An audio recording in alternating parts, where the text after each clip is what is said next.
Okay, good afternoon, everyone. I would like to welcome all of you to PPP Talks, which is organizing together with DEİK and Center of Excellence, and also the President of WAP will be with us today. This is our third webinar, as you know, and today we will discuss promising PPP markets in post-COVID era. We have four distinguished guests today with us.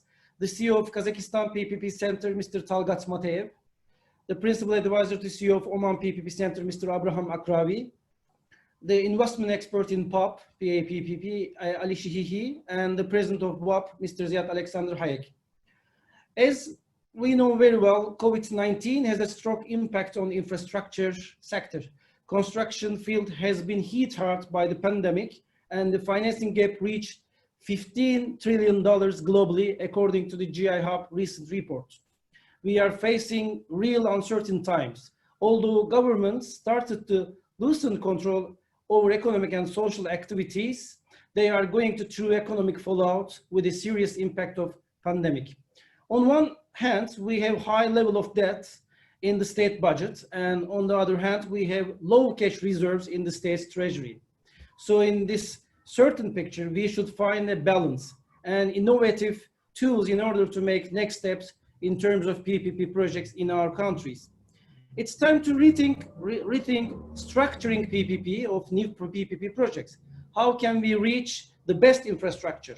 I think we will talk much about SDGs, Sustainable Development Goals, about climate change, about superstructure, including agriculture, industry, smart cities, and ICT in near future. Anyway, it's really great to see some developing countries are still alive in terms of creating new PPP projects in the pandemic time. Oman and Kazakhstan are the two of them, and the representatives of PPP Center of those countries are with us.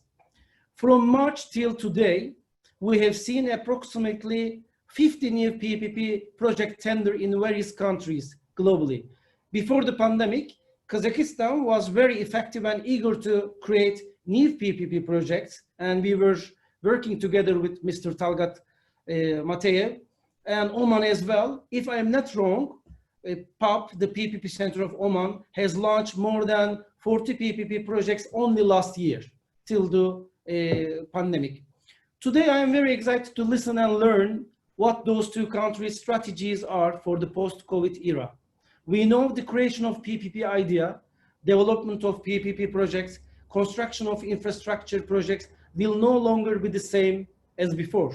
We will face new challenges. We will find new solutions. We will create new crisis management strategies, and we know we will go forward together in terms of infrastructure development of our countries. We will know, we will learn each other. As a final word, I believe PPP talks are very important in order to create this unique platform where we can exchange our knowledge and different experiences. Today, we have participants from Peru to Japan, so we will get some questions from different countries and different level of expertise and PPP process. Now, let us start from the farthest place to Istanbul. We are going to Kazakhstan.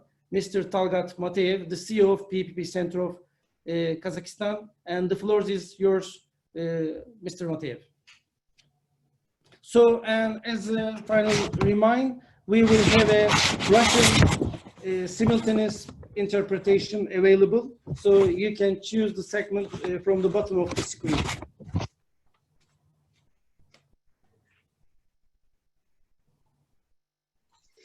Да, большое спасибо, доктор Айдын. На самом деле очень нужное и своевременное мероприятие. Да.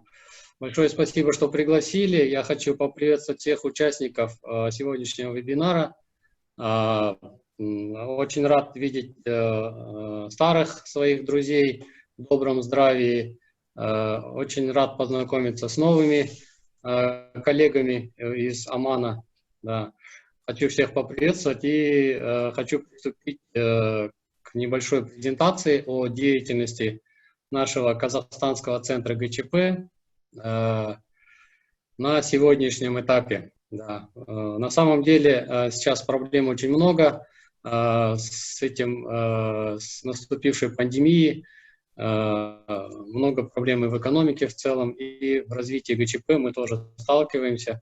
Поэтому давайте я сначала коротко о центре ГЧП и далее по нашим механизмам, которые мы сейчас используем. Значит, первый слайд. Значит, если коротко о казахстанском центре ГЧП, я хочу сказать, что центр наш был создан в 2008 году. Единственным акционером нашего центра является Министерство национальной экономики Казахстана. Уже есть определенный опыт, как вы видите, 12 лет. Да. Есть знания определенных международных институтов, написано. Международные фонды, международные банки, ЕБРР, АБР, Европейский банк, Азиатский банк, структуры ООН. Очень мы тесно сотрудничаем и с представительствами ООН, с подразделениями. Это Европейская экономическая комиссия, ЭСКАТО ООН, комиссия для Азии, Тихого океана. Очень тесно сотрудничаем со многими центрами ГЧП в странах. У нас есть отдельная рабочая группа при Евразийском союзе, при Евразийской экономической комиссии в городе Москва. Также наш центр является организатором ключевых ивентов. В прошлом году наши коллеги подтвердят, участники, мы провели первый международный форум ГЧП в городе Нур-Султан осенью. Да, я думаю, он прошел очень эффективно. Да, мы проводим также по ГЧП научные конференции, круглые столы. Центр ГЧП наш аккредитован как научная организация в Министерстве образования и науки Республики Казахстан. То есть мы проводим свои исследования. Следующий слайд.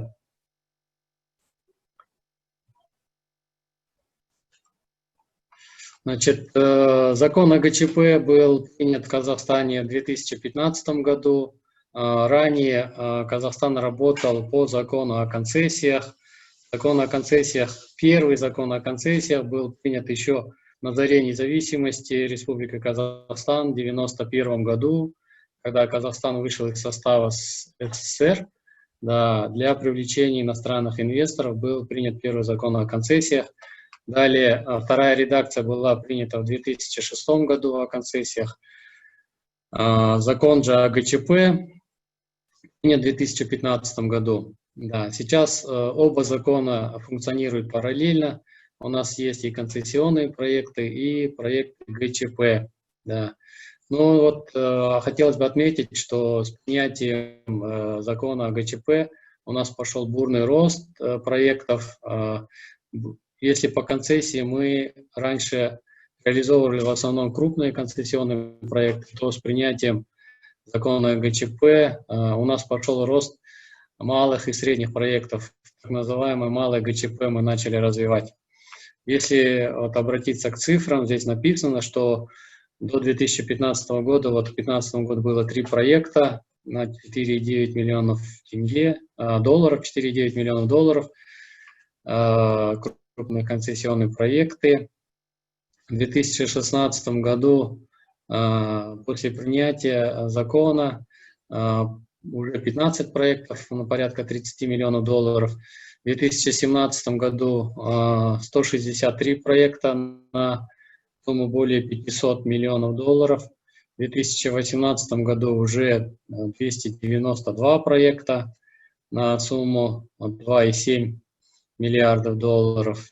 2019 год, в прошлом году у нас 276 проектов на сумму 431 миллион долларов. Сейчас, на сегодня у нас, то есть за полугодие мы 48 проектов заключили на сумму 395 миллионов. В целом по Казахстану на сегодня заключенных договоров ГЧП у нас 800 на сумму 4,1 миллиард долларов. Следующий слайд. Значит, с момента вступления закона ГЧП, значит, Центр развития ГЧП Мы на системной основе проводили исследования по совершенствованию нормативно-правовой базы. То есть с 2015 года мы постоянно проводили исследования по мере реализации тех или иных проектов, анализировали, значит, встречались с экспертным сообществом, с предпринимателями, с государственными органами и постоянно, значит, вносим изменения в законодательство по ГЧП, в правила, в различные инструкции. Да, вот в 2015 году была у нас введена и принята методика оценки рисков проекта ГЧП. В 2016 году мы разработали типовую документацию в помощь предпринимателям и госорганам по 10 объектам именно по малым формам ГЧП в различных отраслях экономики. 2017 год мы дополнили типовую документацию новыми формами ГЧП по сервисным контрактам, по доверительному управлению. В 2018 году мы выработали рекомендации по механизмам модернизации жилищно-коммунальной сферы, проекты водоснабжения, энергетики. В 2019 году мы разработали, ввели в действие программное ГЧП, так называемое, которое было введено в наш закон о ГЧП, это понятие, то есть оно подразумевает собой внедрение механизмов ГЧП в государственные программы в различных отраслях экономики. Да, на сегодня мы очень активно работаем с Министерством образования. В сфере образования программное ГЧП уже работает. Мы работаем по строительству и созданию школ, по строительству и созданию студенческих общежитий, по объектам питания для среднего образования. Также есть проекты в области туризма. Сейчас, в этом году, мы работаем над пакетными решениями для банков второго уровня.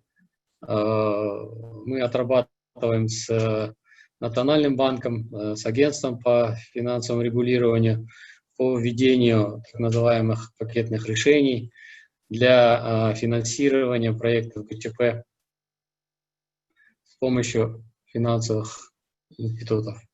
Следующий слайд. Здесь я хочу остановиться на отраслевом разрезе наших проектов. В образовании, значит, первое место у нас это образование, порядка 55% от всех проектов. У нас проекты в области образования, это 438 проектов. Проекты по детским садам, по созданию строительства и так далее, по общежитиям, школы, столовые и другие области образования. По здравоохранению, значит, у нас 161 проект, это порядка 20%. Есть проекты, это больницы, поликлиники, медоборудование, врачебные амбулатории и так далее. Следующая сфера – это энергетика и жилищно-коммунальное хозяйство, 89 проектов, составляет порядка 11%. Здесь, значит, у нас развиваются проекты по строительству и эксплуатации жилых домов, по уличному освещению, проекты в озеленении, создании энергетических центров и другие проекты.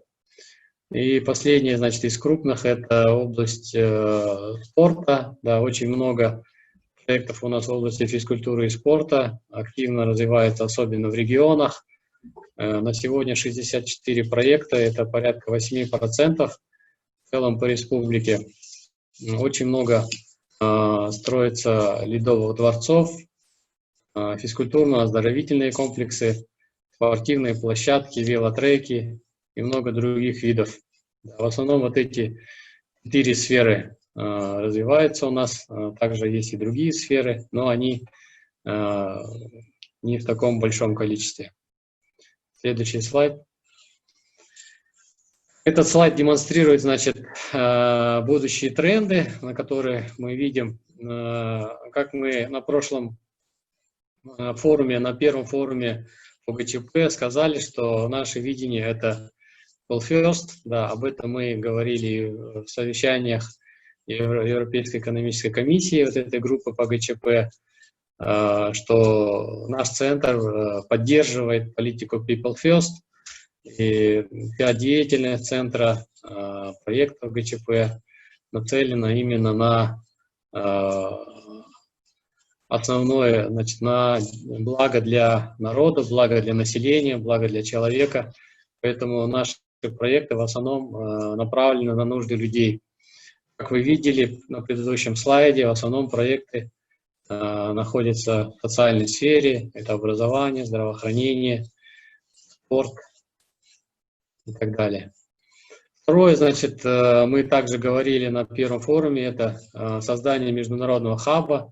Мы планируем и работаем над созданием так называемого Центрально-Азиатского хаба по развитию ГЧП. Активно мы сотрудничаем с Евразийской комиссией, как я сказал. Да. В Евразийском союзе у нас есть своя рабочая группа по развитию ГЧП со всеми странами, членами, государствами, членами Евразийского союза. Мы активно сотрудничаем.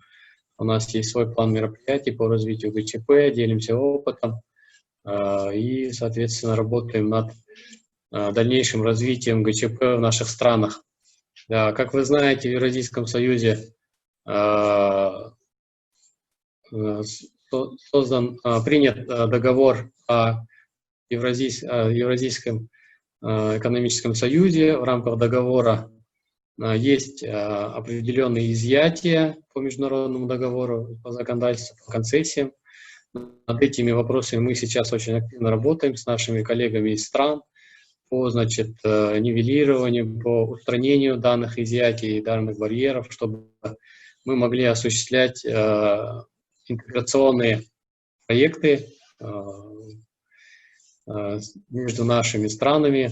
Да, это очень большой рынок, как вы знаете, да, Евразийский союз, это 5 стран, 180 миллионов населения, да, очень огромная территория. И ГЧП почти во всех странах, новое законодательство ГЧП уже принято. В 2015 году и Россия, и Беларусь, и Казахстан приняли свои новые законы о ГЧП. Да. В Киргизии есть закон о ГЧП. Республика Армения сейчас работает над принятием закона о ГЧП, но тем не менее во многих странах и ранее уже этот механизм был знаком и было осуществлено достаточно много проектов. Третье направление – это привлечение банков, то, что я говорил, доступное финансирование. Мы сегодня очень активно сотрудничаем и привлекаем банки второго уровня, чтобы они активнее участвовали в финансировании именно проектов государственно-частного партнерства, потому что для них это очень новый механизм, есть определенные опасения, да, но на протяжении последних лет мы активно работали и с регулятором, государственным регулятором, и с самими банками второго уровня, и с Центральным банком. Уже есть определенные подвижки. В прошлые годы мы добились того, что сами проекты ГЧП, то есть договор ГЧП, уже может иметь право выступать залоговым обеспечением перед банками второго уровня. То есть на сегодня уже мы хотим сказать, что есть проекты, в которых банки в качестве залога приняли договора ГЧП, потому что договора ГЧП регистрируются у нас в Министерстве финансов. Да, каждый договор, имея государственное обязательство, регистрируется в Министерстве финансов, и, соответственно, он защищается от различных секвестров бюджета и так далее. Поэтому каждый партнер открывает в данном банке свой счет, на который поступают все государственные обязательства и покрывают все его расходы в течение реализации проекта. Значит, четвертое направление – это цифровая платформа ГЧП. Да, мы сейчас работаем над созданием цифровой платформы в рамках в целом развития цифровизации в Казахстане. Мы также присоединились к этому направлению и работаем над созданием большой цифровой платформы ГЧП, на базе которой будет сформирована вся информационная база проектов ГЧП. У нас на сегодня есть такая база, но данная цифровая платформа даст еще больше возможностей для работы с инвесторами, для работы с государственными партнерами. Здесь будет расположена вся аналитика по проектам, будут расположены все так называемые планируемые проекты ГЧП в Казахстане. Можно будет отслеживать все проекты, на какой стадии, где и как осуществляется тот или иной проект. Инвесторы будут иметь доступ, и сейчас они имеют доступ на нашем сайте к проектам, но цифровая платформа даст более удобные возможности для этого. Пятое направление – это субсидирование процентных ставок. Да, на сегодня в рамках кризиса, связанного с пандемией, мы внедряем новый механизм, будем помогать проектам для осуществления проектов ГЧП, субсидировать процентные ставки при кредитовании, при финансировании с банка второго уровня, то есть государство будет субсидировать процентную ставку до половины, а то и больше, брать на себя. Также мы рассчитываем, что будет еще один такой механизм, как гарантирование перед банками по, получению финансирования. Следующий слайд.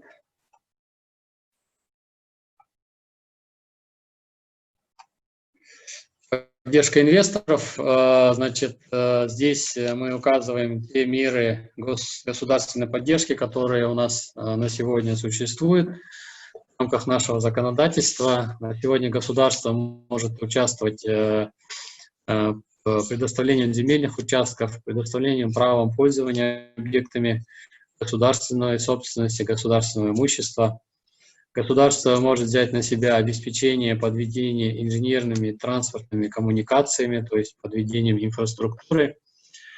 Может государство выступать в качестве софинансирования, давать до 50% проектов.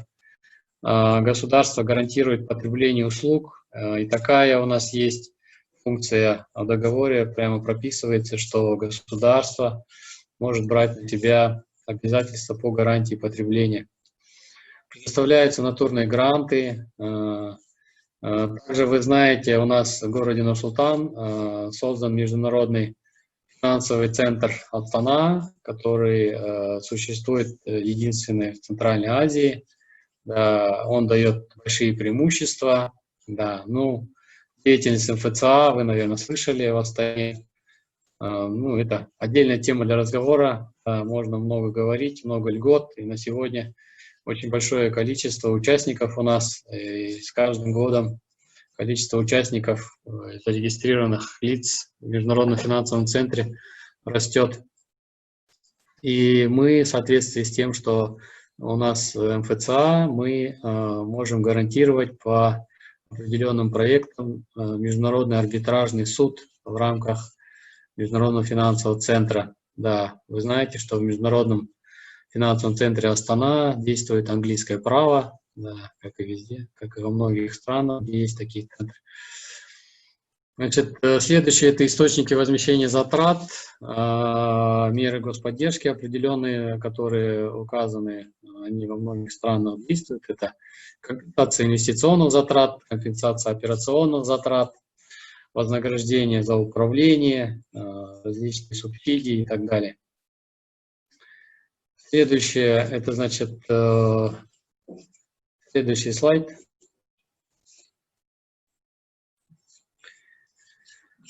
Путевка в мир ГЧП, то есть чем мы можем помочь для заинтересовавшихся инвесторов, которые планируют или которым интересно участвовать в проектах ГЧП, вкладывать свои инвестиции.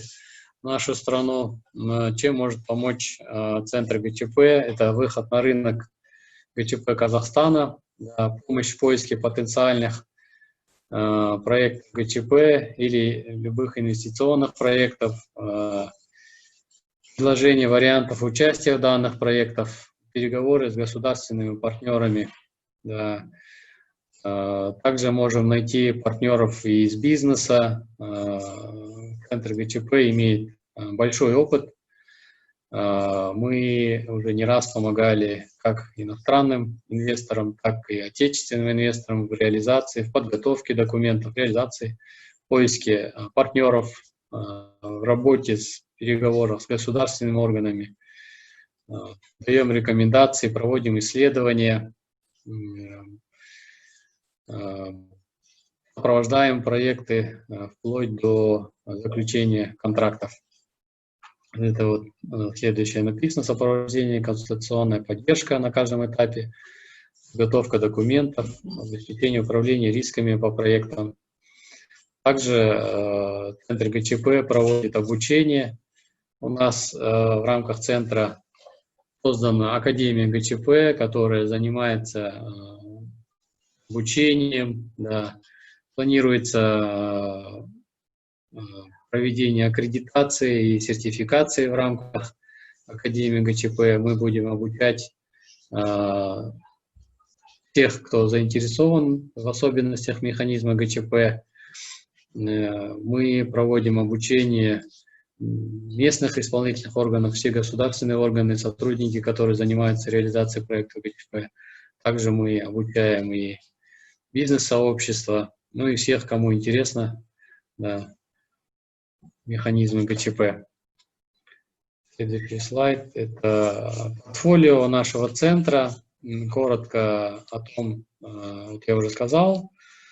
Сопровождение проектов в различных сферах, то, что мы проводили и можем проводить, сопровождение по образованию, здравоохранению, в жилищно-коммунальной сфере, в транспортной инфраструктуре. Также наш центр проводит исследования различные, методика оценки рисков, подготовка типовой документации, программные ГЧП, о котором я говорил. Мы все время работаем над совершенствованием законодательства, это тоже наша функция. Кроме того, большой функционал нашего центра – это экспертиза государственных инвестиционных проектов, не только проектов ГЧП, а всех бюджетных инвестиционных проектов. Вот эта левая колонка, здесь написано «Экспертиза бюджетных инвестпроектов». Также мы обучение, проведено 186 программ, я уже говорил, да, порядка 2500 человек мы за последнее время провели обучение. Следующий слайд. Коротко по крупным проектам хотел сказать, которые заключены уже в Республике Казахстан. Это строительство, первый, это крупный наш проект, республиканский, строительство и эксплуатация автомобильной дороги, так называемый БАКАП, Большая Алматинская кольцевая автомобильная дорога. Длина дороги будет составлять 66 километров в категории 1А, количество полос от 4 до 6, до 2001 года планируется закончить. Да, стоимость проекта составляет $543 миллиона. Да, это крупный проект, в котором участвуют иностранные инвесторы, консорциум турецкий, совместно с южнокорейскими компаниями. Следующий проект – это строительство аэропорта города Туркестан. Это новый проект, заключенный недавно. Значит, строительство терминала, взлетно-посадочной полосы, пропускная способность 3 миллиона пассажиров в год, объем привлекаемых инвестиций более $70 миллионов.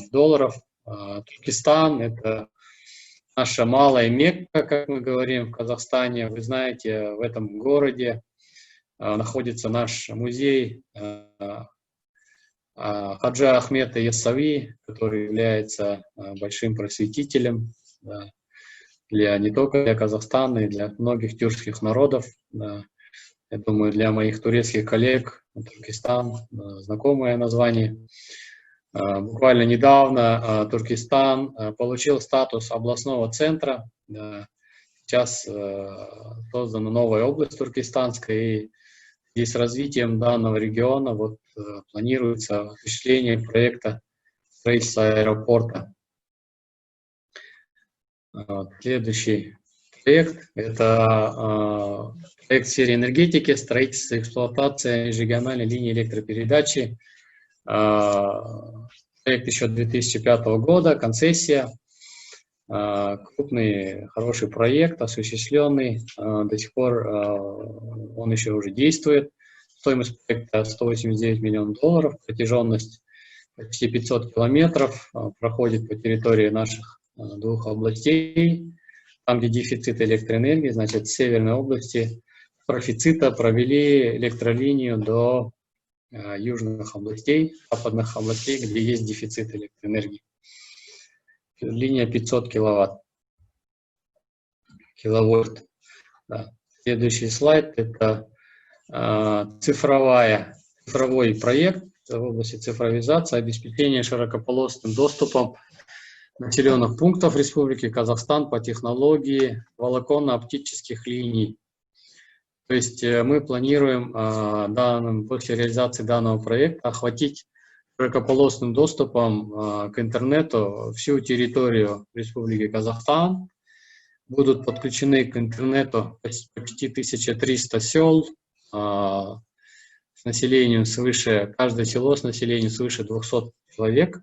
Да, где-то порядка 5 миллионов человек мы планируем дополнительно охватить. Общая протяженность этих волоконно-оптических линий связи составит более 20 тысяч километров. Стоимость проекта свыше $500 000. Да. На сегодня уже порядка 1000 сел, населенных пунктов уже охвачено. Да, проект идет полным ходом.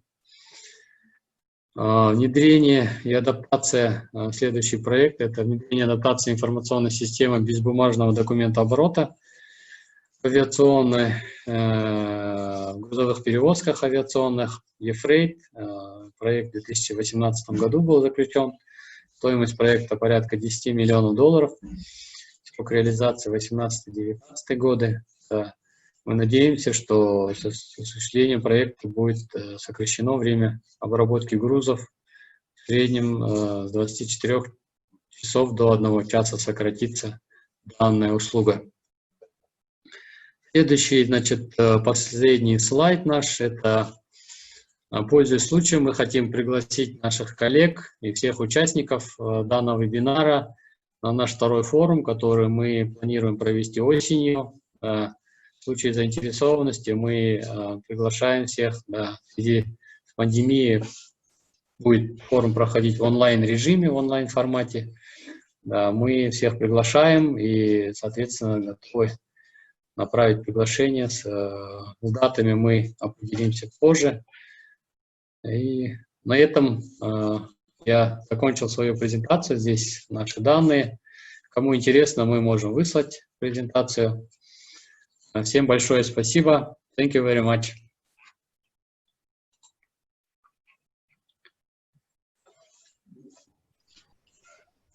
Okay, thank you very much, Mr. Tagat Mateev, for this extensive presentation. This is really great to hear, to listen, all this progress in Kazakhstan. So, let's follow Mr. Abraham Akkabi. Okay.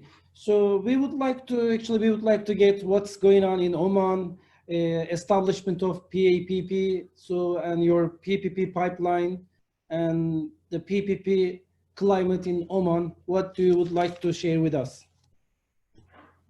Thank you, Dr. Ayub. I'll discuss a little bit the background on the framework of the PPP in Oman. My colleague Ali Al-Shahi, he will go through the pipeline. Oman is not new to PPPs. The journey started 15, 16 years ago. We have probably one of the most advanced PPP market in the power sector in the region. We have over 20 projects that are operational in the power sector. We have a very good competitive landscape. We have bankable deals. So in 2016, 3 years ago, the government of Oman looked at what can we do outside the power sector and started developing the PPP thinking, predominantly starting with a framework for a PPP that culminated in 2019, a year and 14 days ago, with the establishment of the Public Authority for Privatization and Partnership and the promulgation of the PPP law and the privatization law. Last month, we published as well the executive regulations for the PPP and the privatization. Therefore, the Public Authority for Privatization and Partnership is a new organization, is 1 year old, but it's not new to PPPs. The reason why the government of Oman decided to set up a PPP authority and to focus on PPPs outside the power sector, there are 5 major objectives. The first objective is obviously to promote the national economy, to diversify it. The second most important objective is to promote the private sector, to invest in public infrastructure and services. And it's a tool in the toolbox to develop the private sector expertise and reach. The third objective is to establish a regulatory framework, which was done as with the establishment of the authority and the PPP law. And unlike other countries, a lot of the public services have suffered with lack of good, high quality and timely service delivery. So improving the quality of the public services was a paramount. And finally, we're looking as well as one of the objectives is to reduce the overall financial burden on the coffers of the government. But as you see, the last objective is financial. The fourth objective are equally important to develop a thriving private sector as well as to improve the services. So that was the genesis behind the establishing the authority. Since we established the authority a year and 14 days ago, we have set up a process. We have a 5-gate process whereby any government entity can come in and says, we would like to explore PPPs. We conduct initial assessment on them. And if they are worth looking at and PPPable, we conduct detailed feasibility studies, and then we look at tendering as well as finally closing the project and signing the contract. In 2016, when we started the journey, we listened a lot to the private sector who said we would like a vehicle to put forward ideas through unsolicited proposals. So the laws in Oman and the executive regulations in Oman and the processes in Oman allow for private sector to come in with unsolicited proposals. And we have several unsolicited proposals that we're navigating through our process. We looked at, and unlike Kazakhstan and other countries, what are the prominent sectors? And yes, the obvious sectors are health and education. You see them almost everywhere around the world when you start looking at PPPs. In my many years experience working for probably 15 countries on PPPs, these have been and always been the prominent sectors. You can add the transportation sector as well as some other government service. So it's not news that in Oman, our board has approved the priority sectors being health, education, transportation, and environment, as well as other government services. So as you will see from the pipeline, most of our projects are bundled in these 4 or 5 major sectors. Furthermore, in order to implement a lot of these projects, we have been reaching out to transaction advisors. And as Dr. Ayub said, we have launched in the last 2 months, 6 transaction advisory mandate. We have a couple of them already in place. So we're very serious to get best-in-class advisors to help us go through the process, as well as to ensure that we implement the right PPP projects. The COVID-19 allowed us as well to relook at how we do business. So we are implementing a parallel track and a fast track environment, whereby we decide some projects out of the projects that Mr. Ali will illustrate, which ones we would like to do on a fast track basis. Fast track doesn't mean we're going to give up the controls or we're going to give all the guarantees. It means, do we need to do all the due diligence necessary on a project? Can we do less due diligence?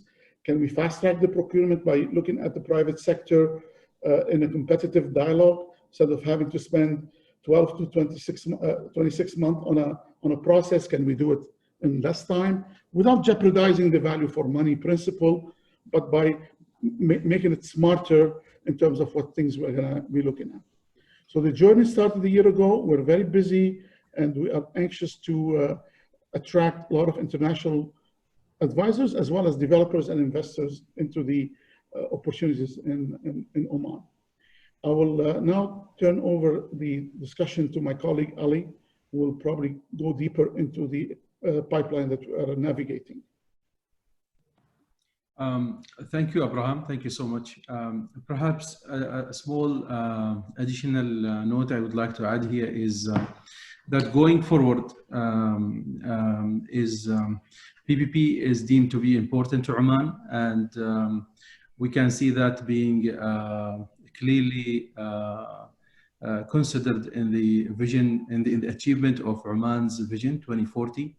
Currently, Oman is striving to achieve that. It starts from 2021, and currently the government, represented by the Supreme Council of Planning, is busy working on the next 5-year development plan, which again, looks into PPPs and consider PPPs as a vital tool to achieve infrastructure projects in Oman, especially in sectors like education, healthcare, and logistics. I would share with you here, if you allow me, the list of projects that we have on our dashboard. We have around 50 projects across many sectors, including the sectors I have just mentioned: healthcare, education, and R&D. We have something in the environment. We have in transport, ports, renewable energy. We have municipal projects. We have office accommodation projects, and we have very few under ICT. As you can see, that most of our projects are still in the initial assessment. Referring back to what my colleague Abraham just said, we are a 1-year-old entity, and we started receiving government requests for PPP projects only, I would say, a year back. So far we have this much of projects. Whatever projects you see as highlighted, those are the what we call internally here as active PPPs. So these are the projects that we are busy working on day-to-day basis. This doesn't mean that the rest are not important. They are equally important, but they are planned to take place or to be pursued under a second wave of PPPs that we plan in the future. Currently, and starting with healthcare, we are pursuing 3 projects. We are busy working on a drug rehab house to be placed in the north of Oman, and we are looking for a private operator for that project. There's another PPP project to develop and operate renal dialysis services in Oman in partnership with Ministry of Health. We have an existing building, a magnificent existing building built by the government to provide healthcare services. We are currently in the market, almost in the procurement stage, looking for a private operator to start providing the healthcare services in that building. Under the education, we are pursuing a number of projects. 5 of them are for Ministry of Education. So they are about providing the schooling, I would say, service. One of them is a package of school buildings that the government is planning to develop over the coming, I would say, it's a program of school buildings. The government is planning to develop a total of around 200 schools over the coming, I would say, 10 years. So this is more of like a pilot project for us, and the government currently is considering to deploy some of this requirement into the market under a PPP arrangement. The second project is a complex of educational centers. This is more of like a mixed-use facility, again for Ministry of Education. It's office accommodation, commercial components, plus a little bit of learning and training space to be provided for the teachers and the employees of the ministry. Then under the environment, we have two projects, which are again in advanced stage. They are both in the tender floating stage.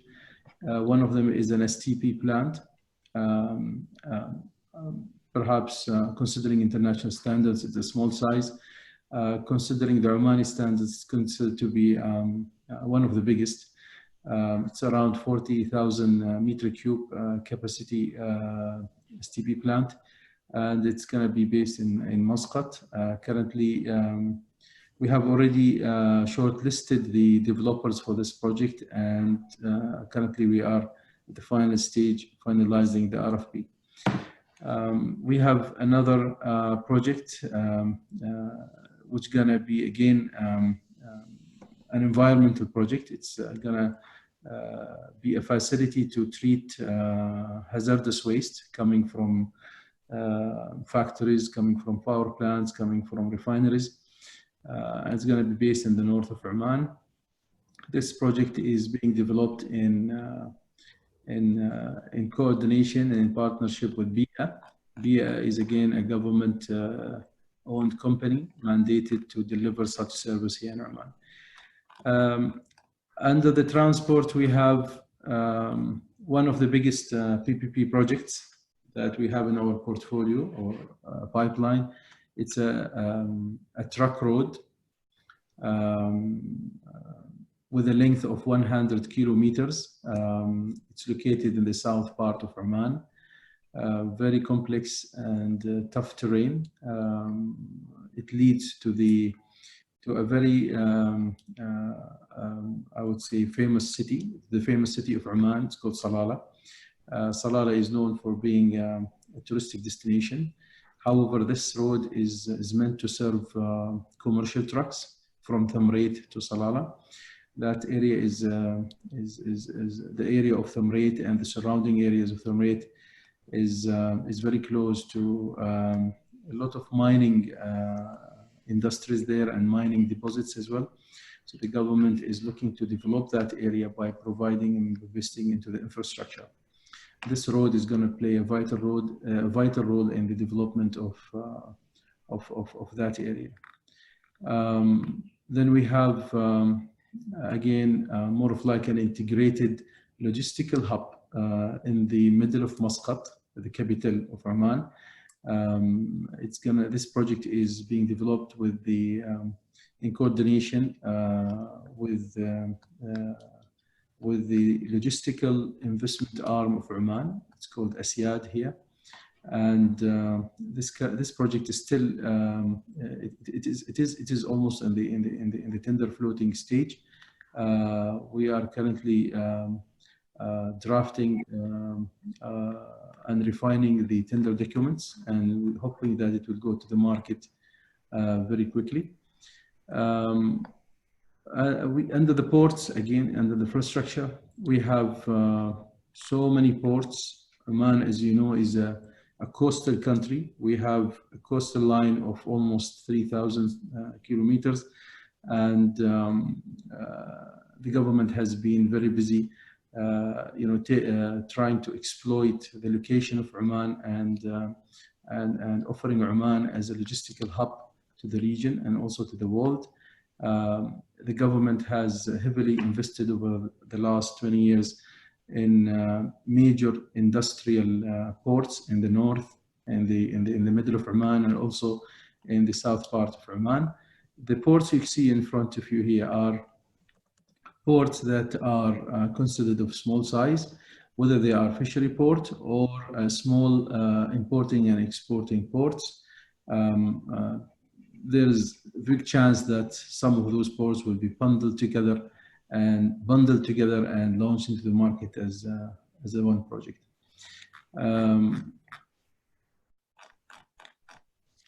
We are not pursuing anything under the renewable energy currently, although we have a few projects there, but we anticipate these projects to come under the second wave. The same thing applies to the municipal projects. On the office accommodation, we have a number of projects. Currently, we are actively working on again an office accommodation project for what is known locally here as Oman Plant and Animal Genetics Resources Center. It's a center that is currently under the umbrella of the Research Council. The Research Council is more of like a government entity that overlooks all those high education institutions that are specialized in R&D.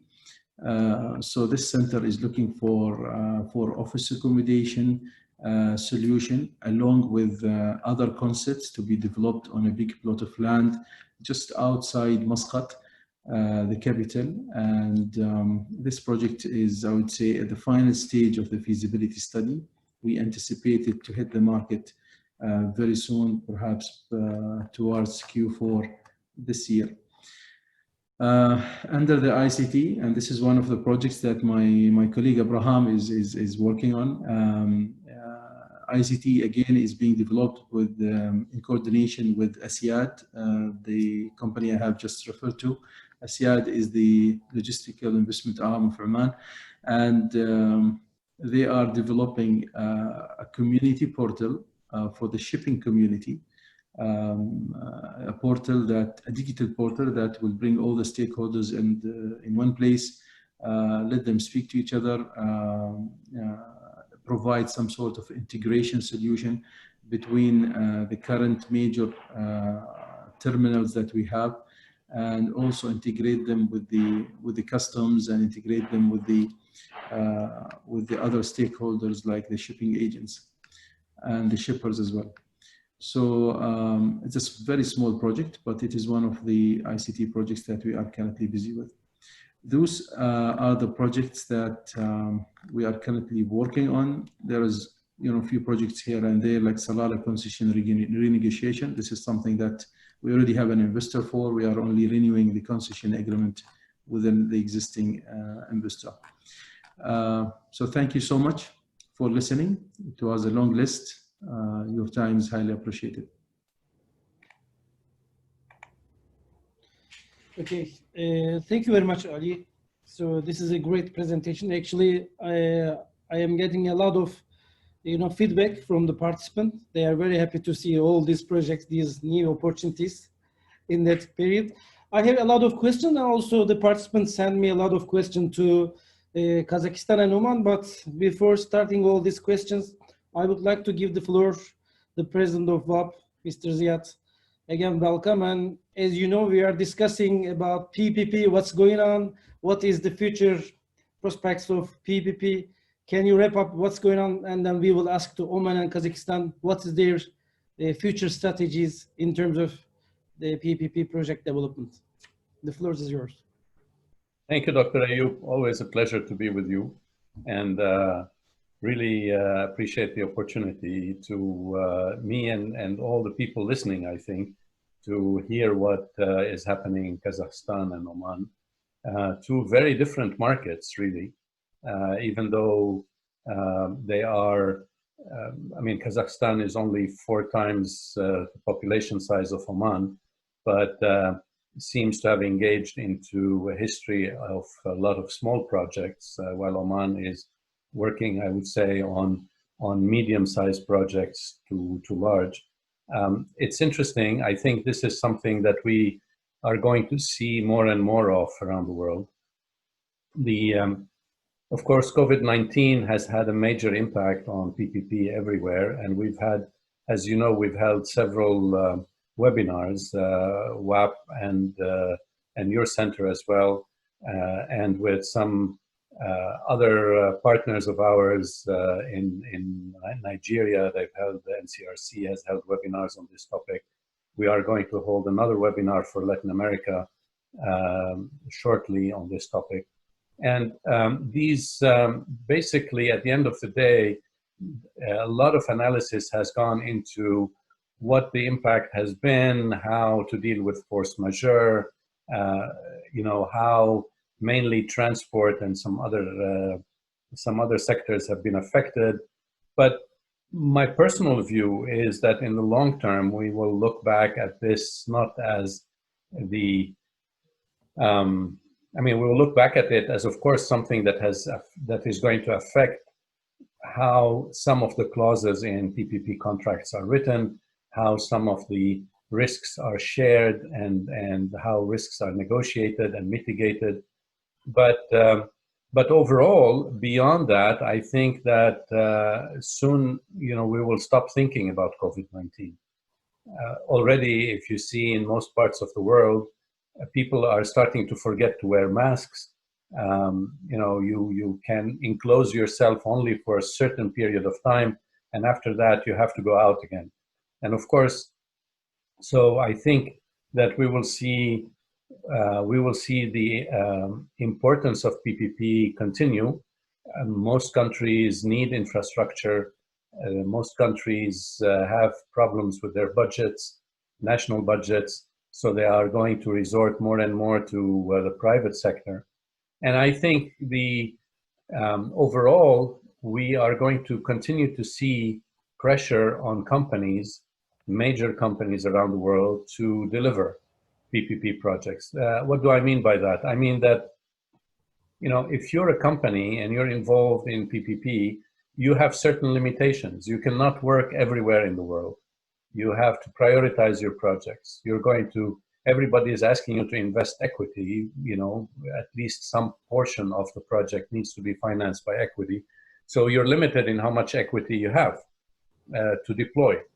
And so I think many countries are thinking that they're going to be able to continue to do business as usual and only attract large companies. And they're going to put some very strict criteria for choosing investors and very strict criteria for choosing consultants. And I think that this is not going to work out in the longer term. I very much like the Kazakhstan's approach of smaller projects, attracting a lot of local financing, as they have done so far. The essence is how to attract local financing, and you have to strike a balance, of course, between, you know, you don't want to do, in education, for example, you don't want to do a PPP project for every school, but you don't want to try to put your entire educational system in one project with one entity either. So, and the larger the project, the more international financing you need. And the more international financing you need, the more difficult it is going to be in the future to get that, especially for emerging markets, because I expect interest rates to rise post-COVID-19. Most countries around the world, especially Europe, the US, and some Asian countries, have done a lot of quantitative easing. And so they've basically printed a lot of money to be able to deal with the consequences of the lockdown of COVID-19. Eventually, in order to fight inflation, all of these countries are going to have to start raising interest rates little by little. And emerging markets are going to be affected in a bad way because that's the history. I mean, I've been involved with emerging markets for the past 35 years, and I can tell you, you know, that's even a 1% increase in interest rate, you know, starts limiting availability of funding for emerging markets. So ability to do smaller deals and involve local financing is going to be very important. I think that means, you know, more working on template documentation rather than inventing the wheel every time with a new contract and new clauses and new negotiation is going to be very important. Anyway, most investors, strategic and financial, are going to be looking at standardizing more and more those force majeure and other types of clauses now that a lot of attention has been put onto them.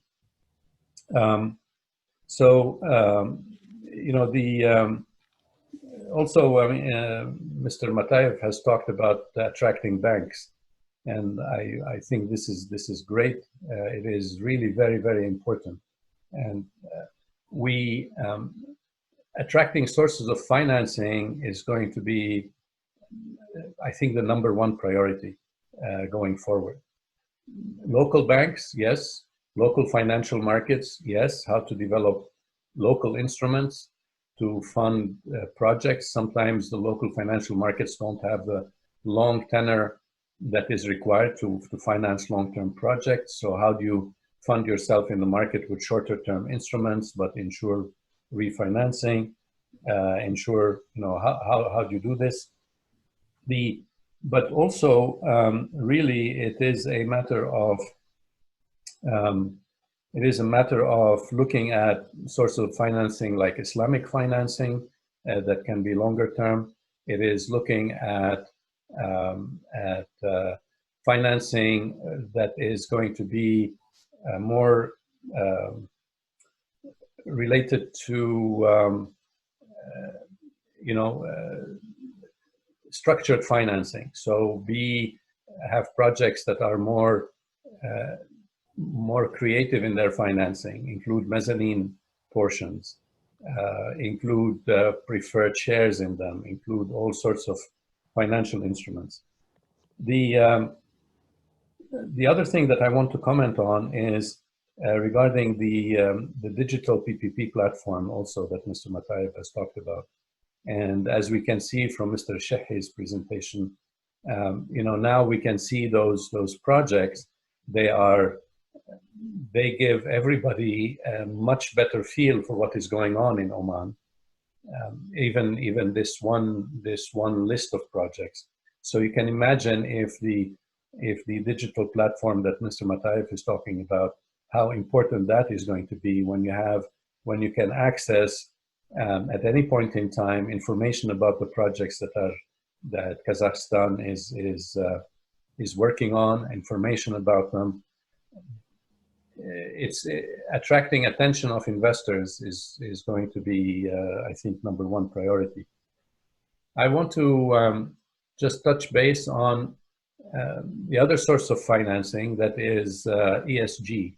And most PPP units in the world are ignoring ESG financing until now.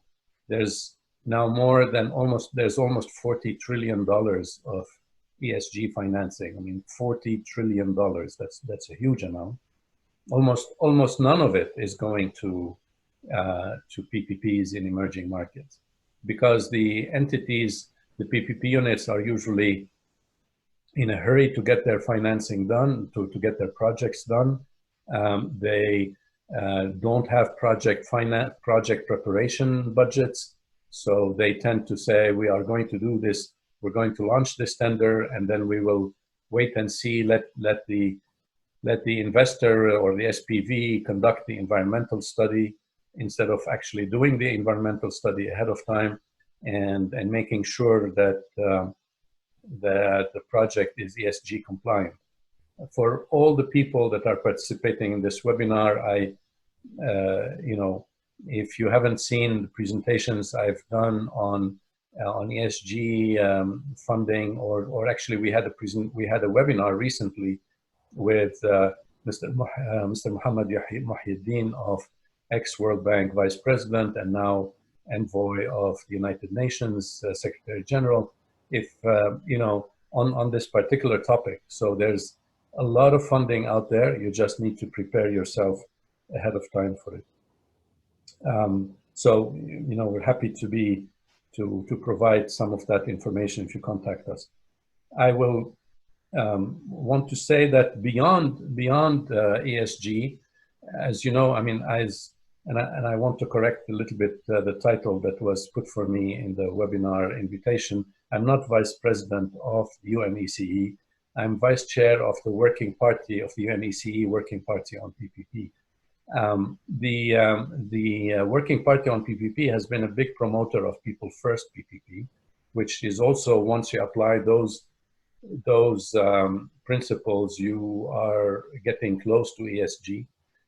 And with Senate, which is based in Barcelona, and our WAP colleague, Mr. Domingo Peñalver, we have been promoting also not only value for money, which is everybody knows about, and value for people, which is the People First PPP, but we have also been promoting value for future. It's value for future generations. And this is yet another type of assessment that you can make in order to make sure that your projects are not only financeable more easily, access larger pools of funding, but also more sustainable.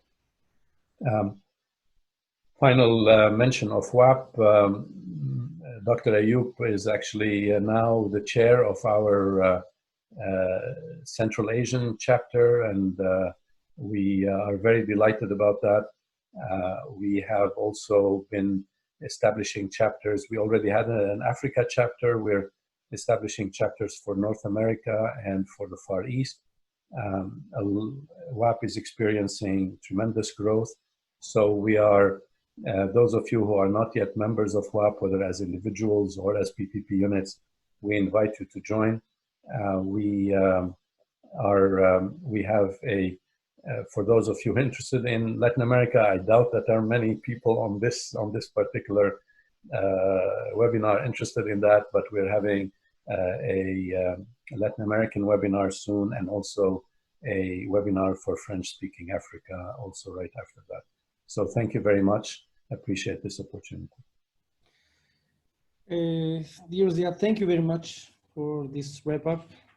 As always, you are giving a lot of information regarding PPP process and climate in the world we are discussing. So I would like to ask not some specific question, some theoretical question to Abraham and Ali and Mr. Mateev.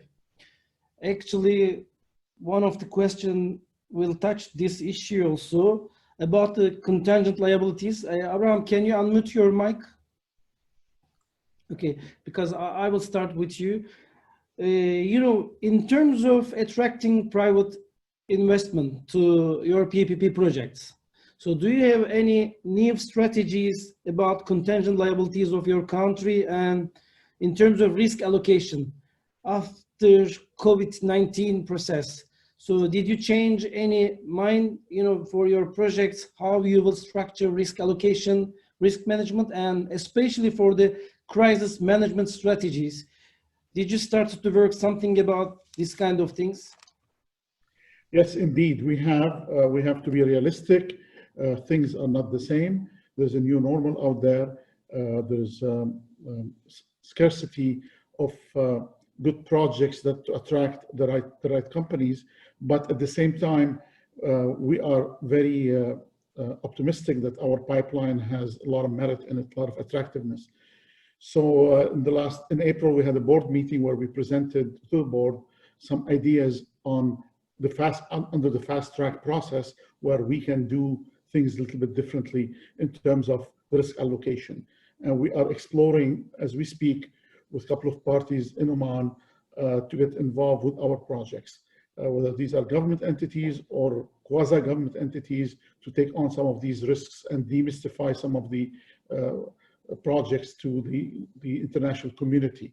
So you'll hear about them soon, hopefully, whereby the government may put in either capital grants, may put in equity, may put in, accept other different risks for a period of time until we go back to a normal situation.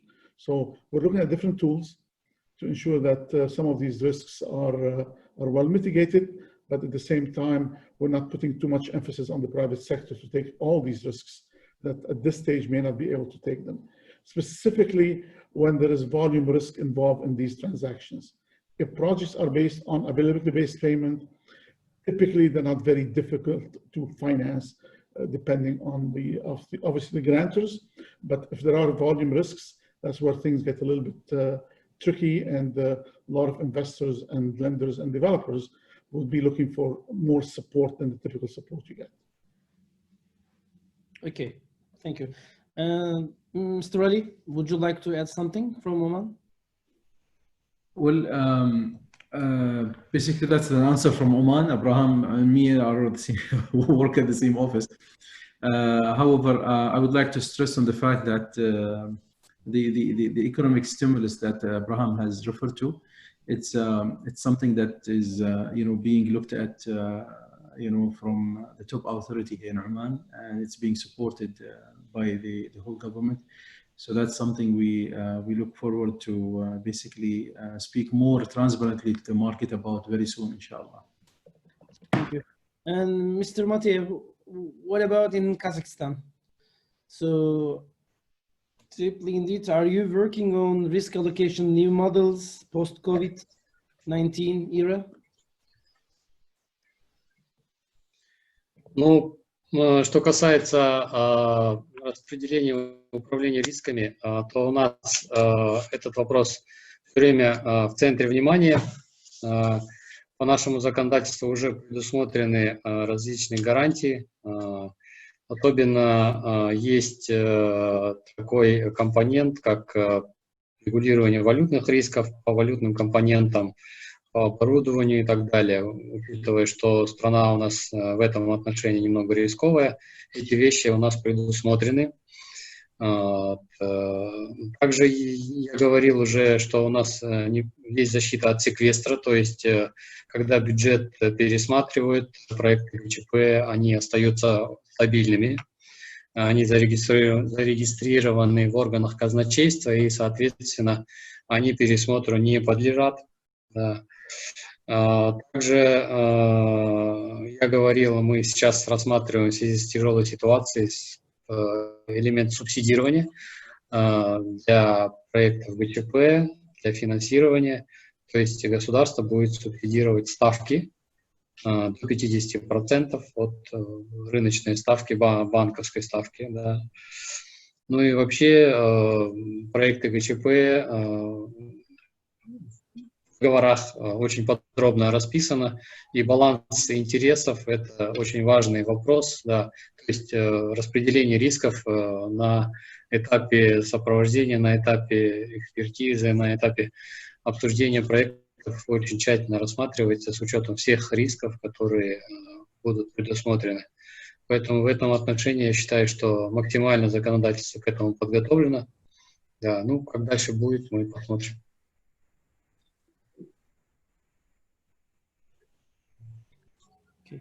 Thank you.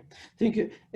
Abraham, I have a question to you from Kuwait, our colleagues, Naif, actually asking two types of questions. One is, how is the perception in Oman through PPP? And the second one is also related to perception, but this is the perceptions of unsolicited proposal. So as a government of Oman, how you are attracting private parties that they will offer their unsolicited proposal to you? Thank you, Naif, for the question. As far as the perception of the people in Oman in general, we're slowly starting a campaign of creating awareness. We are not going with a big bang. I mean, this is a lesson from around the world. You don't go for the first project of PPPs with the biggest project that you have. You start slowly, you reach out, and we deliberately focus on health and education as the first, and environment, because they're gonna touch every Omanis directly. Whereas if you started doing some government buildings and some basic public infrastructure and transportation, may not have the same impact. So we are deliberately fast-tracking education, environment, as well as health, in order to demonstrate to the average Omani that PPPs are there to help you improve the services. So it's a long journey and a very carefully crafted campaign. And so far we haven't had much pushback from the citizens of Oman, but we're very aware from other countries' pitfalls in making sure that we involve the public in the dialogue. as far as the answers proposal route, and Naif, I'll have to say something about Kuwait because I did advise you on a couple of projects in Kuwait. We learned from you, I'm not saying from your mistakes, but we learned from some of your discussions and your valuable input into answer the proposals. So we are advocating and promoting widely in fora like this and others the answers the proposal route, and we have been very successful so far in creating a buzz with a lot of local developers and a couple of international developers who are interested in going that route. But we are very careful from the outset when somebody comes in with an idea, not for them to spend a lot of time and a lot of effort and a lot of money on the idea until they socialize the idea with us. They present to us a white paper that has certain criteria that we have in our executive regulations, that what are we looking for. So it's not just we're open for business, but we have disclosed what are we looking for in terms of information when you come in to see us with the answer to the proposal. So transparency is important. Secondly, we make it clear to all the parties who come to us with an answer to the proposal idea that we have a process. We have a process that might go into market testing at the end of the day, not all the time, and some of the times. So we're educating the market. And actually, before I came on this webinar, I was talking to a party who's really interested in putting us a proposal in one of our projects. Furthermore, we delineate projects that are already in the pipeline where we have advisors on board. These are not subject to answers to proposals. So somebody has to come in with an idea that's in our master plan for infrastructure and public services, but that we are not looking at in detail. So far it's been good, positive feedback. I'm hoping in the next few months we'll announce one or two of these smallish projects. We are not going answer proposal route for a mega $100, $200 million projects. These are the $10 to $50 million projects because they're easy to navigate and they're easy to process. Thank you. Thank you. Thank you, Abraham. There are some questions regarding corruption and the relation between corruption and PPP. Actually, I would like to ask this question to Ziad, not a specific country. What do you think, Ziad, as a president of WAP, and you can touch many different countries and you can have a chance to work different countries, how we should measure, how we should create some tools in order to avoid some corruptions and the relation between corruptions and the PPP?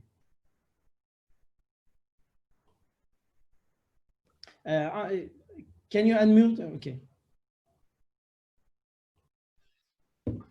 Sorry about that. At the UN, we have issued some guidelines on zero tolerance for corruption. Also happy to share those with participants. There are many ways, of course, and it is not a simple answer. There are many ways to fight corruption. The essential element, of course, is transparency. Once you are conducting a transparent process for tendering, that is the most important element. But also, like other things, like I said, for example, talked about environmental project assessment or social impact assessment. These things, they end up impacting the potential for corruption as well. Some of the corruption sometimes is not only like cheating on the process or the terms of a tender being sort of manipulated to make a preference for one entity or another. Sometimes corruption is really the result of negligence. It is the result of poor project design. Because the impact is the same. At the end of the day, corruption is basically a tax on society. And if you have a poor project design and you could have gotten better financing for this project than the financing you got, you're also putting a cost on society. So there are many aspects of this tax, which we usually call corruption. Okay.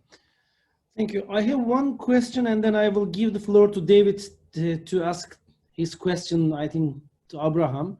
But today also we have a guest from Japan, from Okaji. Okaji is the Association of Construction Union in Japan.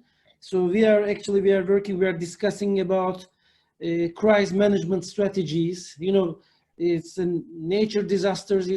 Japan is very familiar with this kind of tsunami and some earthquakes. So there are a lot of PPP projects in Japan, and so they are able to manage all these crises. So they have a very huge experience in terms of crisis management for PPP projects, especially for the user pay, so the risk volume. So we have a lot of things to get from Japan.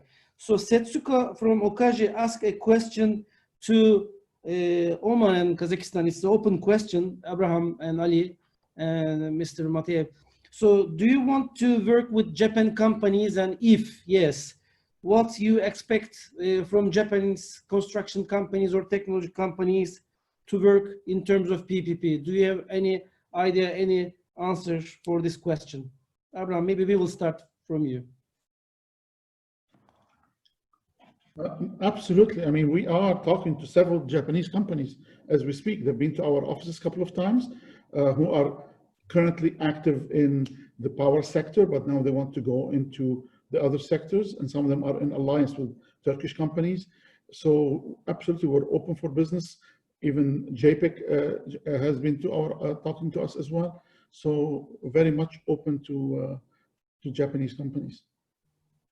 And I think he is asking what you expect, mainly expect finance, technology, or PPP management, crisis management. Do you have any specific, thoughts about Japanese companies and what their value added? Expertise that they have globally that they can bring together, the fact that they can as well finance some of these projects from within their own companies, that will help as well.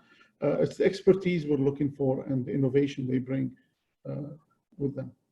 It's a great answer. Ali, do you want to add anything? Ali, do you want to add anything? Yeah, I mean, the Japanese companies have been very active in the power sector, as Abraham said, and some of them, they have come and as developers, and they have signed the concession agreements with the government directly. Some of them came into the country as EPC contractors for the developers, and they have been in the country. They delivered the project and they left. Oman, a lot of Omani projects has Japanese touch, I would say. So you see the Japanese touch almost everywhere. If you go to throughout Oman, they are welcome. We are open to talk to everybody, and actually, the law, we are mandated to launch every PPP project, on transparent basis, on open basis. Locally and internationally. So we are not restricting anybody from participating into the process. Thank you, Ali. Mr. Mateev, would you like to add something? Да, конечно, нам очень интересен опыт Японии. Я бы хотел сказать, что мы тесно сотрудничаем с японским центром ГЧП. У нас в гостях был президент этого центра ГЧП. Большой ряд проектов осуществляется с участием японских компаний. Если будет возможность, доктор Айдин, если вы нам вышлите данные компании, мы бы могли тесно пообщаться и подумать над различными отраслями. Нам также интересна отрасль энергетики, машиностроения, транспорта. Для нас как интересно и финансирование, для нас также интересны и технологии, которыми интересны для нас японские компании. Насколько мы знаем, компания Marubeni участвует в ряде у нас проектах в Казахстане. Проект КЧП, который планировался в городе Алматы, это наша южная столица. Проект линии ЛРТ, легкорельсового транспорта, так называемого монорельса, да. Крупный проект, там тоже эта компания потенциально хочет принять участие. Ну и ряд других компаний, я сейчас всех перечислить не могу, поэтому для нас это предложение очень интересно. Thank you, thank you. And Mr. Ziad, Setsuko from Okaji now is listening to us. Maybe this is an open invitation to WAP, Okaji and Japan PPP Center to be a member of WAP. Maybe we will organize a joint, webinar, crisis management, post-COVID era, WAP, Center of Excellence, and maybe Okaji. What do you think? Absolutely, would love to do that, definitely. Thank you. And David, welcome David here. And now the floor is yours, and I think you have a question. So it's a privilege to you from WAP. So now you can ask your question. Thank you very much, Dr. Aydin. I have been working very closely with Dr. Aydin as well as Ziad, with WAP, and I'm on the steering committee of WAP. And Ayup, I thank you for the opportunity for me to ask this question in person. Last month and the month before that, I did a survey amongst PPP practitioners globally from both the public and the private sector. I wanted to get perspectives from both sides. And participants from 70 countries participated and sent answers back. And one thing that was stressed is, how do we do PPPs in the post-pandemic world? And the question I had for the panelists was, it's maybe a simple question, but maybe a difficult question. And that is, in a post-pandemic world, what thresholds or parameters are you going to consider using to develop new national pipelines? Because I think national pipelines are going to have to be revisited in the post-pandemic world. So what thresholds are you going to do to develop new national pipelines for PPP projects that ensure that projects are future-proofed? So this means, improved sustainability and resilience. And these touch on the ideas also that WAP has been exploring and which Ziad referred to. It's a bit more than now value for money. It's also value for people and value for the future. So that's my question, and it's a wide-ended one, but it is a growing concern, specifically from the private sector, because obviously they have to take on a lot of risk with projects, and they want to ensure that the projects that governments are putting forward are sustainable, are resilient, are future focused, and answer a whole lot of questions. So I will stop my question there. Thank you very much.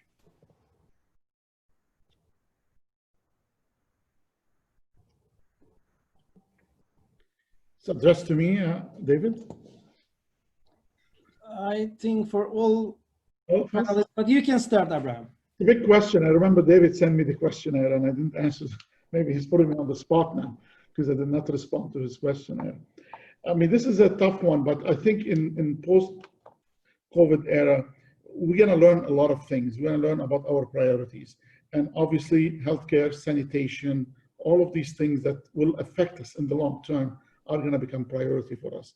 So I would like to believe that governments, and I'm talking about Oman, but in general, will refocus their priorities on things that will make us sustainable but healthier as countries. So as I mentioned, even in Oman, we are looking at these three pillars of sustainable PPP projects in the health sector, in the environmental sector, and in the wellness sector. And I think the government will have to have a role to play in promoting projects in these sectors. Okay. David? Maybe Talgat, I'd be very interested what you're doing in Kazakhstan, because you have a very ambitious program, and I was impressed to see the statistics that you showed and how many projects you're doing. And I'd just be interested, are you going to look at your current pipeline and revise it? Or are you confident that the projects are going to be sustainable and resilient? Or is it a combination of both?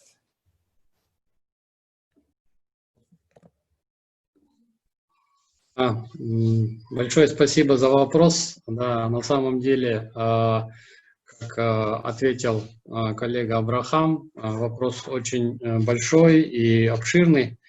Так сразу ответить очень сложно, потому что мы в этом году впервые столкнулись с этой проблемой коронавируса. На самом деле, как сказал господин Зиад Хайк. Казахстан, наверное, одна из тех немногих стран, которая осуществляет малые проекты ГЧП.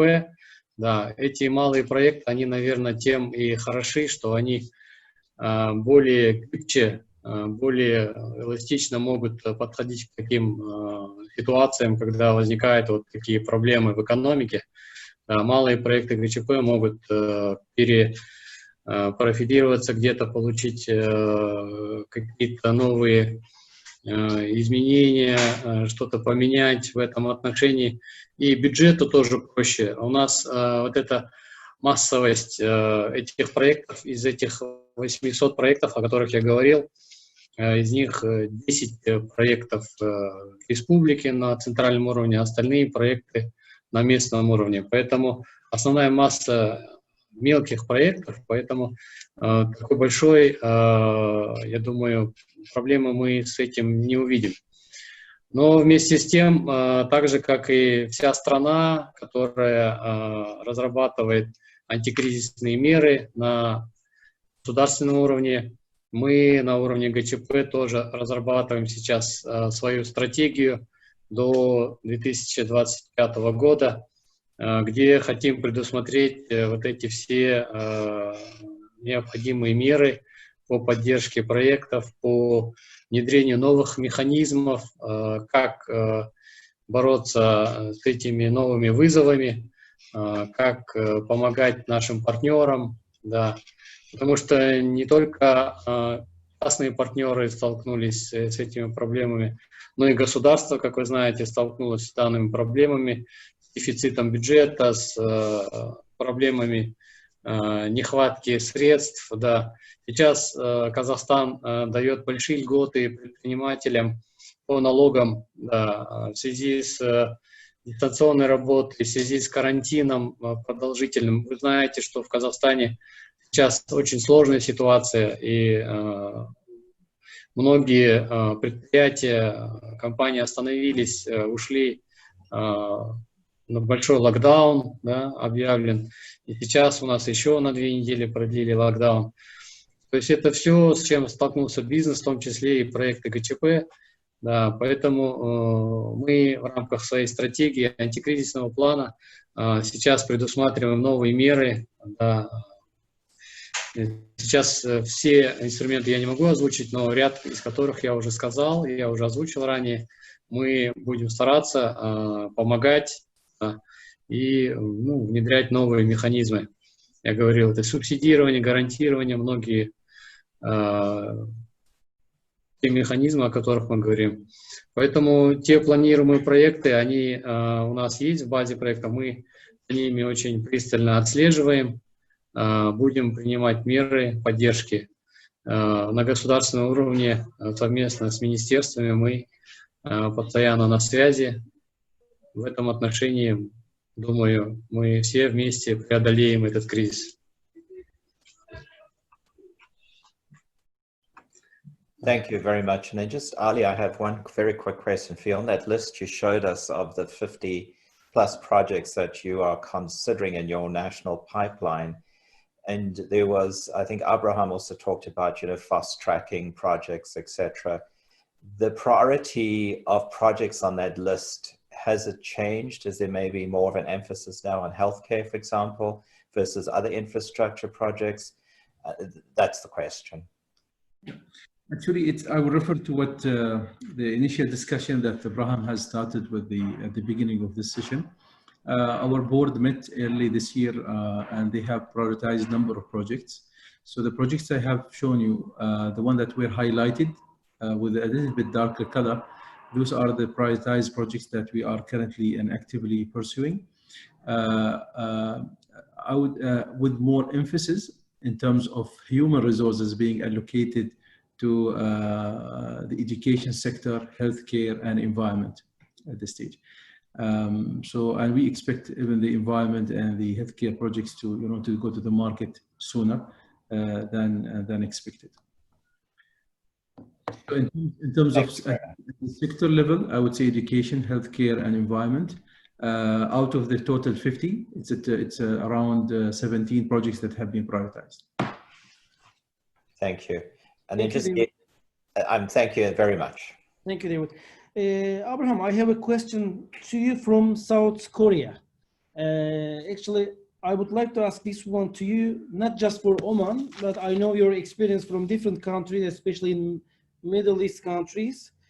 He is asking, as a professor from South Korea, the University of South Korea, how we can make a PPP, or what is the relation between value for money analysis and the PPP center?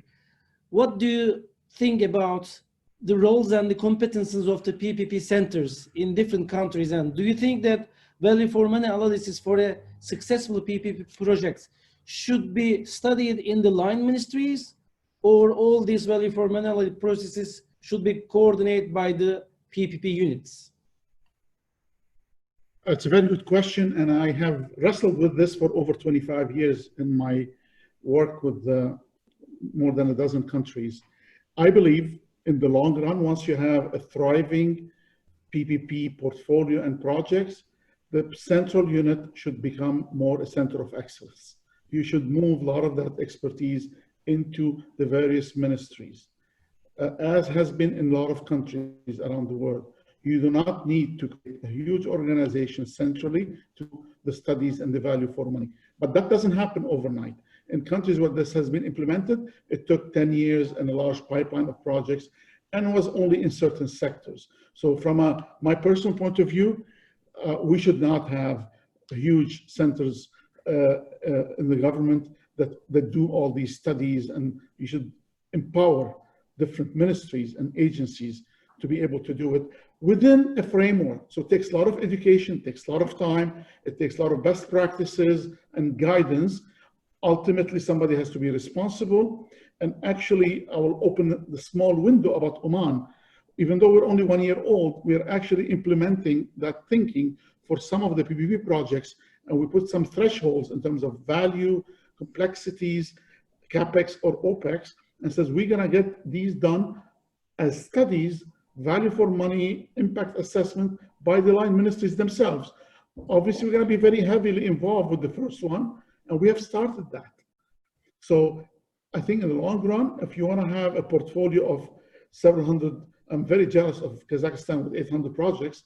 I'll be happy with 80 in Oman in the next few years, but you need to push it down. So you standardize it, and then you basically watch, and maybe in some countries, they kept project over $1 billion to be done by a central agency, but anything below a certain number definitely should be done. So decentralization is better, you educate more people. Exactly. Thank you very much for your response. And the next question will go to Ziad, but before jumping the next question, I would like to add something to you. In Turkey, you know, in the last 15 years, we had a lot of PPP projects, you know, the mega projects, $100 million, sometimes $1 billion project we have, you know, talking about. And unfortunately, maybe fortunately, we don't have any PPP unit in Turkey. It's officially, I mean.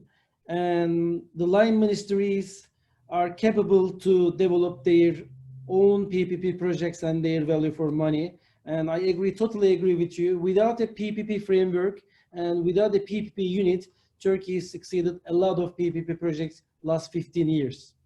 So the next question will, the president, comes from Nigeria. Actually, you talk about ESG funds, and this is very important, the climate change and, you know, the environment. So this kind of things will be very important for infrastructure projects. But he is asking about, what about the pension funds? These pension funds should go to the social services infrastructure, or let's call it superstructure projects, or only for the infrastructure projects they are looking for valuable profits from their investments? Very interesting question. Before I answer, if you allow me, I just want to second what Abraham was saying. I agree with him. And you touched on it as well a little bit, Dr. Ayub. Turkey has been actually fortunate in that sense, that it has been able to develop expertise at the ministerial level. As Abraham was saying, it's not always the case, and it's a matter of time before you move some of those projects to the ministries and keep the large projects at the PPP unit, for the PPP unit to pay more attention to them. But what I want to say is the following. I encourage all PPP units to not neglect project preparation budgets. Put aside part of your budget, set it aside for project preparation. Set aside part of your team for long-term projects, because usually you're busy with the projects you're working on, and there's so much pressure, and you want to, you know, there's this tender, and there your communication with investors and communication with, you know, other people and politicians, and every time you are reacting at the last minute to these projects, so you end up fighting one fire after another.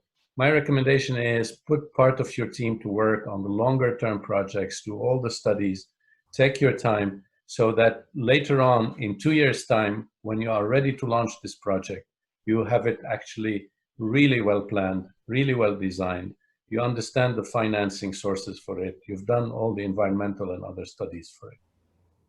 Now, going to go back to your question, you know, regarding the pension funds. The pension funds have a responsibility. I mean, their responsibility is actually to look after the pensions of so many people that have that are relying on them for their retirement. They have so that's their fiduciary responsibility. On the other hand, they are ideally placed for long-term infrastructure projects that can have a regular yield on a long-term basis. So it is, I think that as an ex-investment banker, I would say, you know, the same advice that I would give to any individual investor is diversify your portfolio. So obviously, I would recommend that pension funds in national pension funds or local pension funds invest in infrastructure projects, but within certain limits. Don't be overexposed to any one project, and don't let that part of your portfolio be too much. I don't know that I can give any more specific advice at this point in time, not knowing specifics themselves. Thank you, Ziya. So one question to Mr. Mateev. Actually, it's coming from Peru. Our colleagues from WAP, Patricia, is asking about, do you have any criteria to define your PPP projects, your priorities, your needs in your country? Do you have any standardized criteria to define your infrastructure projects?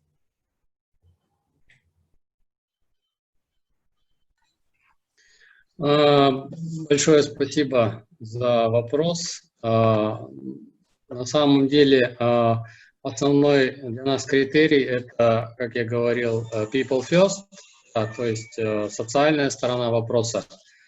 В целом мы сейчас рассматриваем проекты в социальной сфере. То есть, как правило, если проект требует государственной поддержки,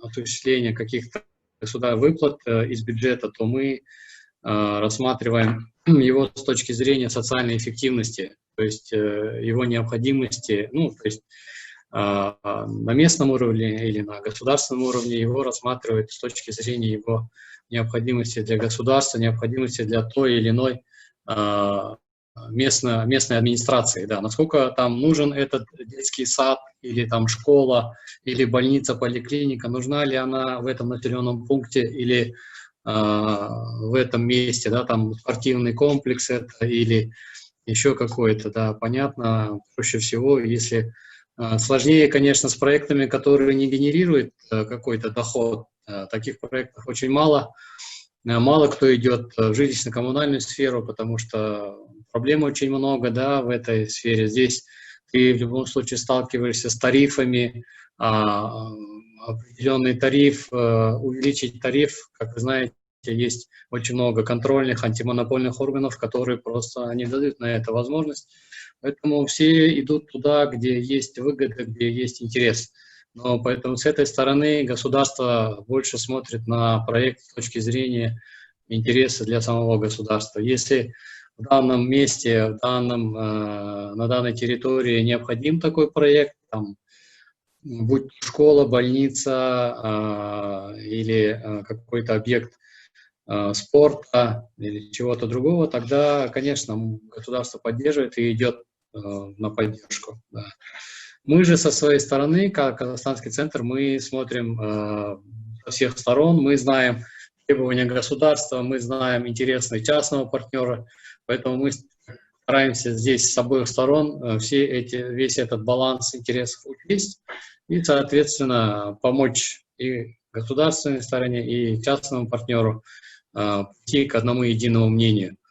Если есть какие-то интересные проекты, но есть какие-то нормы в отраслевом законодательстве, не в законодательстве ГЧП, а в законе, там, в законах образования, в законах, нормативах здравоохранения и так далее, мы здесь тоже помогаем. Мы готовы идти вместе с партнером в это министерство, идти, спорить, оспаривать, говорить, что надо вносить изменения. Это нужно для проекта. Если вы хотите развивать эту отрасль, у вас денег нет, а частник хочет, а вы как бюрократы сидите здесь, не хотите меняться, так не пойдет. Сейчас другое время, надо все менять. Да, поэтому мы идем и говорим, надо здесь помогать, сами помогаем, меняем эти законы. И так мы развиваем ГЧП, по-другому никак нельзя. Да, мы для этого и сидим, для этого мы созданы. Поэтому вот в основном вот так мы работаем.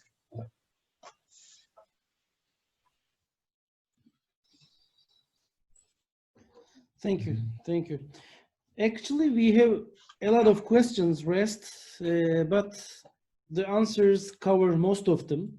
And by the way, Akram Chidi from Nigeria, our colleague from WAP, is sending his message to me, and he is totally agree with you regarding PPP units and their responsibilities.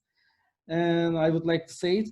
So I have one question. I will wrap up and I will finalize the webinar. I know all of you are busy, so it's a great presentation and all the participants are sending their very positive feedback to you, your presentation. Before close, I would like to remind all the participants, we can distribute the presentations, Mr. Talgats and Mr. Alice, and we have that presentation, so we can distribute them, this pipeline. So one question is about capacity building of our countries in terms of line ministries, PPP centers, post-COVID era, for the post-COVID era, how we can develop the capacity building, the human resources inside, officially inside the people. What do you think about in Oman, in Kazakhstan? What's your plan? Will you make this capacity building inside internally, or you will connect with international organizations? And my question, the last question to Ziad, the same part of this question, how international association, for example, like WAP or UNEC, how can be a role, to enhance the capacity building in different countries, especially developing or less countries who would like to, who would like to develop different PPP projects in different public services. So maybe we will start from Kazakhstan again, how we start, what is your plan, and then Oman, and we will close with the president's, wrapping up. Ну, учитывая кризисный период, проблемы с бюджетом, мы компания, которая работает в форме акционерного общества.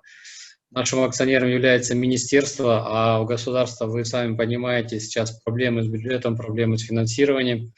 Мы же, конечно, стараемся работать на принципах самоокупаемости, самофинансирования, тоже ищем точки возможности получения дохода. Да, но учитывая нынешнюю ситуацию кризисную, с этим у нас тяжело, поэтому большого роста потенциала мы пока не видим. Если наоборот мы где-то сокращаемся и в штате, и в других вещах, больше, наверное, будем заниматься привлечением определенных специалистов. Да. С Международной финансовой организацией мы так работаем очень активно. И сейчас, в принципе, рынок специалистов ГЧП в Казахстане более-менее уже вырос. Мы сами очень много воспитали сотрудников, которые ушли в свободный рынок и сейчас работают с консультантами по различным проектам. Очень много мы обучаем. Также местные исполнительные органы на территориях создали свои региональные центры государственно-частного партнерства, которые консультируют на местах, да, и консультируют, и проводят экспертизу, и оценку проектов. Да. Поэтому мы пока вот в таком режиме более-менее сдержанном. Не видим пока дальнейшего так. Ну, такой активности не будет в этом.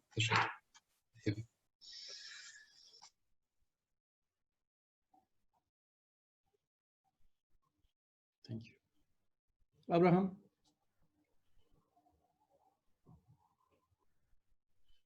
Sorry, I was muted. Capacity building is critical to the success of any PPP organization or any country embarking on PPPs, but it's a balancing act. The problem that I saw in my professional life in capacity building, where we do training and in-class courses, once the training is finished, unless you start applying some of these principles, you lose it. And then you wait for the next training, which is 3 months or a year later. I believe to get good capacity building requires more on-the-job training.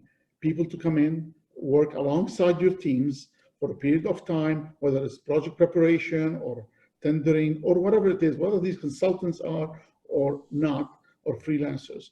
The challenge is when you hire an advisor, like I used to be an advisor on PPPs, clients were not asking for us to train their own people.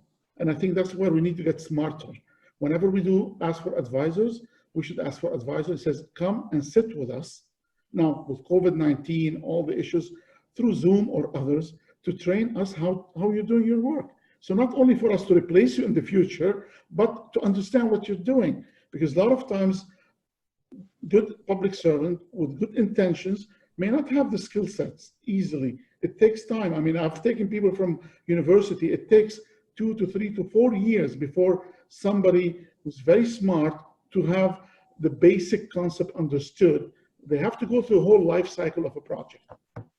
And then things will start making sense. So in my view, my personal view, is that capacity building has to be on the ground, on the job. That's where you leave a bigger impact. Otherwise, all conceptual, people go back to their own jobs and they forget about it.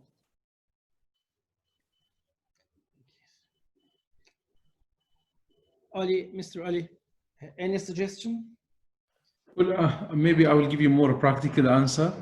To be very frank, this year, due to the same reasons that our colleague from Kazakhstan has shared, limited funding from the government, due to a number of reasons, low oil prices, Corona crisis, no funds have been allocated for training to internal staff.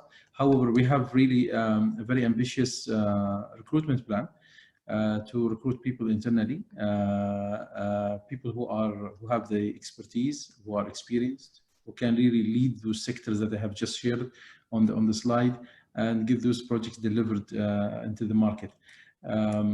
We being a central PPP unit in Oman, we are mandated to provide technical input and technical assistance to all the government units and government-owned companies when it comes to delivering their PPPs. So the plan is there. However, a plan needs resources to be implemented, to be delivered. We are left behind when it comes to financial resources at the moment. However, I can see that in the future, definitely this is one of the things that will be considered. But I totally agree with my colleague that it is not about sending people on training courses overseas, and availing training, whether even in-house.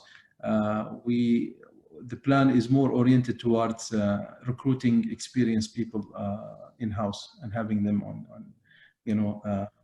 the payroll. Yeah. Yes, I give the floor Ziad. Thank you, Dr. Ayub. I first want to congratulate our colleague in WAP, Chidi Zuwa in Nigeria. He has been doing a wonderful job with conducting webinars, training webinars with consultants for Nigerian public sector employees in various ministries.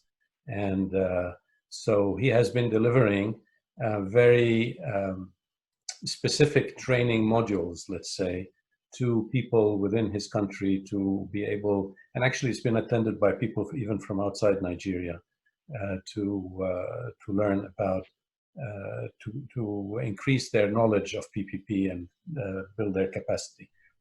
But also, you know, of course, everybody knows about the CP3P program, which is an excellent program.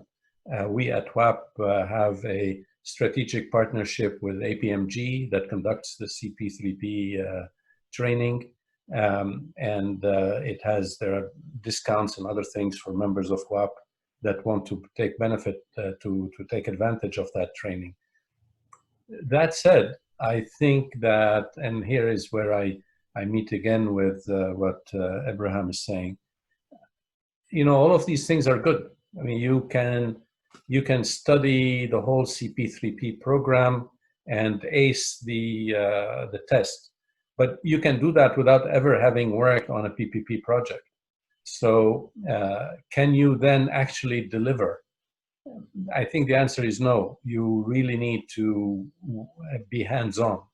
You need to work on projects yourself, and it goes beyond hiring people with expertise. I think you need, because you always need junior people, so you need to bring the junior people on board. There are or maybe three ideas I want to mention. One idea is, and I'm not trying to sell WAP, it's just, I'm just trying to say that reality is that by networking, sometimes you have a lot of access to people with expertise. So this is what WAP is for, is really for people to network. Sometimes people ask, what do I get, you know, from joining WAP? Well, it's not like you're gonna get, you know, anything tangible. It's up to you. The more you participate, the more you put in, the more you get out of it, because the more conversations you have with other people that are involved doing things that you might be doing for the first time. The second thing is, also within WAP, we have created, we have recently, because, you know, it's not a matter of just getting a training course, we have started a program of peer recognition. So we have professionals who are recognized as peers by PPP professionals. Typically, you need to have had more than 10 years of experience in PPP, have completed X many projects, etc. So these peer recognized PPP professionals can also be used as consultants and help with capacity building. But related to that, I would say, I mean, many PPP units have a tendency to retain large firms for projects. And I understand that. You want a large firm to conduct a project, but a large firm, you know, their staff, you know, the junior staff they're gonna put to work on these projects are not really gonna provide a lot of capacity building for you. So I encourage PPP units to maybe not working on major projects, but from time to time when they do have the funds available, to have consultants with a certain seniority, with a certain background, come and work with them and with their staff on maybe smaller projects, or maybe projects that have, you know, can afford a longer time frame, and that way, you know, have that staff, junior staff perhaps, gain that experience working with a professional in a very close environment.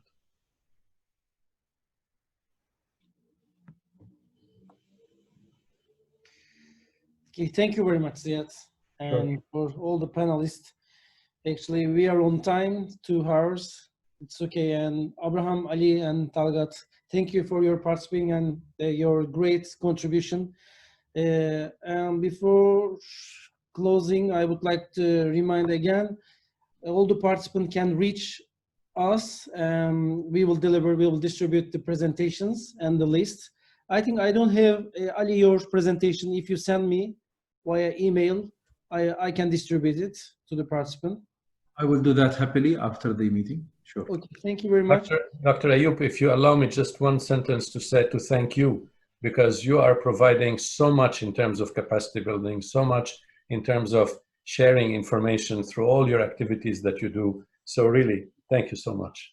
Thank you very much, President. It's really an honor for me to work with you, with WAP, and with our colleagues. We were together at the conferences, actually, but Zoom is better, I think. We can reach us and we can, share our exchange. This is very important.